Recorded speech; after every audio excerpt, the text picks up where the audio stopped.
अध्यक्ष महोदय, या सभागृहामध्ये अनेक सन्माननीय सदस्यांनी अर्थसंकल्पावरील बाबींची जाण आहे आणि त्यांनी मांडलेल्या मुद्द्यांना मी माझ्या परीने सविस्तर उत्तर देण्याचा त्या ठिकाणी प्रयत्न करणार आहे।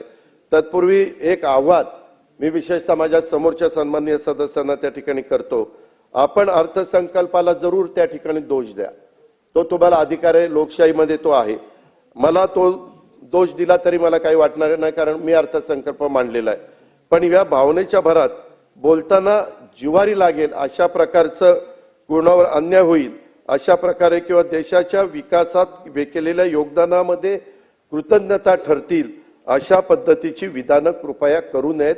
मी त्या विधानाचा उल्लेख पण अध्यक्ष महोदय करत नाही, परंतु काही बोलताना अशी काही उदाहरणं केली की आपण कुठं बोलतोय, काय बोलतोय, ह्या सभागृहाची परंपरा काय, ह्याचाही ताळमेळ त्यांनी ठेवलेला नव्हता। सन्माननीय सदस्य इथं वडेट्टीवार साहेब आहेत, एकेकाळी ते राज्याचे विरोधी पक्ष नेते देखील होते, त्यावेळेस आम्ही त्यांच्याबरोबर काम करत होतो। परंतु त्यांनी भाषण करत असताना अध्यक्ष महोदय शेवटी भावनेच्या भरात स्मारक बांधा, अरे कुणाची स्मारक बांधा, कशाची स्मारक बांधा, नाहीतर 2019 मध्ये तुमची स्मारक बांधण्याची तयारी करा। 29 मध्ये कुणाची स्मारक, आम्हाला एवढ्या मतांनी निवडून दिलं म्हणून स्मारक बांधायला निघाला, काय आपण बोलतोय, उचलली जीभ लावली टाळ्याला, ही काय पद्धत झाली अध्यक्ष महोदय, असं ते बोलून गेले। एकेकाळी ते मंत्रिमंडळामध्ये माझे सहकारी पण होते, तर निवडणुकीत जय असतो पराजय होत असतो, परंतु त्यामुळे अशा प्रकारची भाषा वापरणं किंवा 2024 मध्ये यांचा दारुण पराभव होऊन देखील आम्ही तुमच्याविषयी कधी स्मारक तुमची बांधा असं म्हणण्याचं कारण पण नाही। परंतु अध्यक्ष महोदय ही कुठली पद्धत की 2000 आणि हो का, त्यांना जर आरे म्हणता येत असेल तर मलाही कार्य म्हणता येतं, परंतु आम्ही पण काही समंजस भूमिका घेतो। नको बाबा, राज्याची जनता बघत असते, आज 12-13 कोटी जनता हे सगळीकडे लक्ष त्या ठिकाणी देत असते। परंतु अध्यक्ष महोदय काहींनी तर हे बोलता बोलता हे सरकार पेडर रोड, मलबार हिल श्रीमंताचं आहे, गरिबांचं नाही।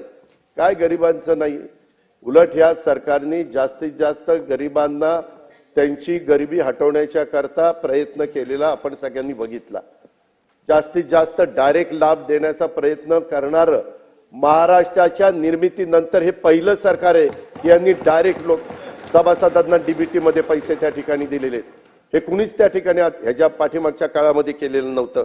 अध्यक्ष महोदय काही जण आवेशामध्ये भारतरत्न, पद्मविभूषण अशा सर्वोच्च सन्मानाने गौरवलेल्या आणि ज्यांच्याकडनं भारताच्या जडणघडणीमध्ये औद्योगिक विकासामध्ये मोलाचं योगदान मिळालेलं आहे अशा सामाजिक क्षेत्रात, त्यातही आरोग्य क्षेत्रात ज्यांनी नेहमीच एक हात देण्याचं काम केलेलं आहे, त्या टाटा समूहाविषयी देखील आव्हान होईल अशा प्रकारचं वाक्य बोलून दाखवलेलं आहे।